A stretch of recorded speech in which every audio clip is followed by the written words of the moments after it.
Hello listeners. Today I'm talking to Father Eoin Patten, the parish priest at St Laurence's Church in Greenock. St Laurence's has recently undergone £150,000 of renovation works to bring it back to its former glory. The church, which is in the east end of the town, was designed by the architect Jack Coya and opened in the 1950s after the original St Laurence's was destroyed in the Greenock Blitz. Now, I've been to St Laurence's many times, and not only is the church majestic from the outside, a landmark that you can see from the Clyde, it is equally majestic inside, built in the style of an upturned hull of a boat. But the Grade A listed building has thrown up a few challenges during its refurbishment, which we are going to hear about shortly. But it now looks spectacular, from the vibrant red walls around the altar, which even has a sanctuary lamp in the shape of a ship, to the white side chapels. I can recommend you take a trip to St Laurence's for Mass sometime. Father Eoin is with me now. Thank you for agreeing to speak to me today about the renovation work at St Laurence's. So, firstly, when you took up your position as parish priest, can you tell me about your first impressions of the church and what you learned about its history? Sure. Well, I mean, it's a magnificent church. It's a beautiful church, but it needs quite a lot of work done to it. So it's quite a daunting task to take over being parish priest, knowing that there was a lot of work to be done. But it's such an incredible building that it grows on you, and there's so many different wee bits and pieces of the building that kind of grow on you or jump out at you, or you realise that there's something that you've never seen before in the architecture or one of the corners of the church or something like that. So although it was a daunting task to take over, and knowing there's a lot of work still to be done, nevertheless I think it's a job worthwhile doing, because it's a building that we want to protect and maintain for years to come for the diocese, but also for the people of Greenock. The design of the church, for example, the flat roofs, may have contributed to the leaks, etc. that you inherited. Can you tell me about the process of the renovation works? Yeah, there are only 3 flat roofs. It's a huge building. There are only 3 flat roofs on it, but they're all in fairly crucial parts of the building. And obviously, being a very exposed building in the west of Scotland, it gets a lot of rain. And remedial works had been done on the roofs over time, but it was clear that they had to be done properly, and it meant stripping back what was already there on the flat roofs, also lifting all the lintel stones as well and the bricks to see what was in underneath them. So it was everything was stripped on the flat roofs. Then the guys who are interested in the architecture were able to have a good look at the brickwork, which was then exposed, and that gave them a better understanding of how the whole building had been built. But once everything was stripped back, the new lining put in, the asphalt felt as well to keep the water out, and then we had a number of what we would call skylights, windows in the roofs as well. They had to be replaced because they were letting in quite a lot of water.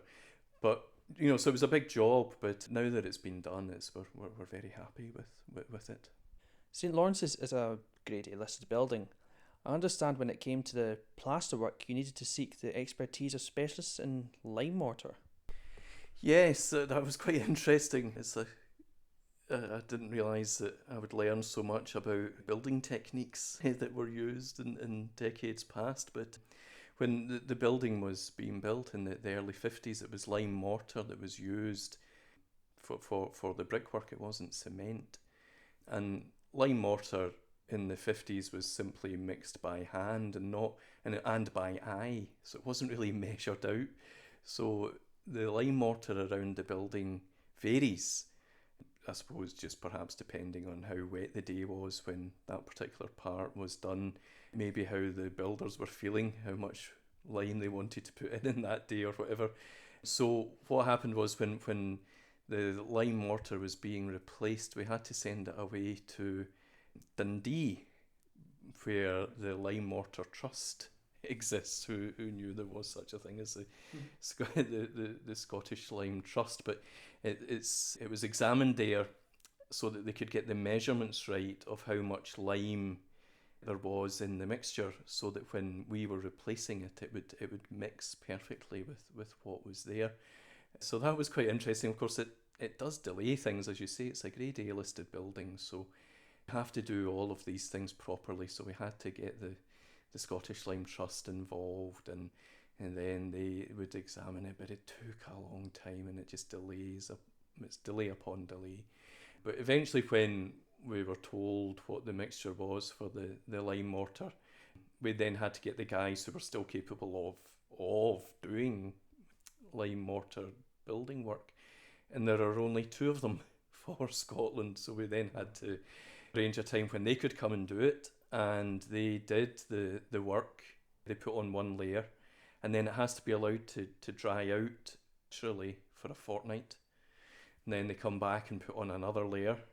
Again, that then has to be allowed to dry out naturally for a fortnight, and then they come back and do the final layer. So it's 3 different layers of lime mortar, all mixed exactly as the Lime Mortar Trust had told them to do. So although it was time consuming and a bit irritating, it was fascinating to be part of the process, and to see the guys putting the layers on as well.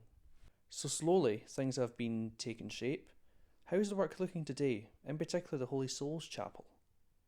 Yeah, I mean, we're very happy with the way it is looking. We've had, well, with the plaster work being done, the roof's done, it's watertight below the flat roofs now. We've had some paint work done. Some of the original light fittings have been restored as well. So it's beginning to look a wee bit, again, the way the architect Jack Coya imagined it. So 2 of the side altars are looking a lot better than they used to. The smaller one to the Sacred Heart, to the left of the altar, the sanctuary as you're looking at it, and then to the right there's the Holy Souls, which is a slightly bigger side chapel. When the church was built, the Holy Souls Chapel was used for when a body was received in the night before a funeral. The body would lie in state, as it were, in the Holy Souls Chapel. Very fitting, of course. So that's looking a lot better now. That's where a lot of the lime mortar was replaced. The lighting is much better in there. The skylights, in fact, above the Holy Souls altar they hadn't been filled in, but the felt had been placed over them, so there was no light allowed in. So we replaced the skylights properly, so that the Holy Souls altar is now flooded by natural light. So it's looking, I think, a lot better than just the way Coya imagined the building to be. What has been the reaction of your parishioners? After all, I suspect much of the work has been carried out thanks to their generosity to the building fund. Oh yeah, I mean the parishioners are very generous, I have to say. There's no doubt about that. My immediate predecessor, Father Andrew Coleman, God rest him, and his predecessor, Father Jerry McNellis, had been very good at building up the building fund. So there was money there to do the initial works, but the money continues to come in with the building fund collections and with various other different fundraising activities. But we're hoping to get some heritage lottery funding for more major work that still needs to be done on the building. But the people of the parish and beyond are very generous, I have to say that. And they're enthusiastic as well, of course, about the work being done. I'd never quite realised how special the building of St Lawrence's was until I moved there.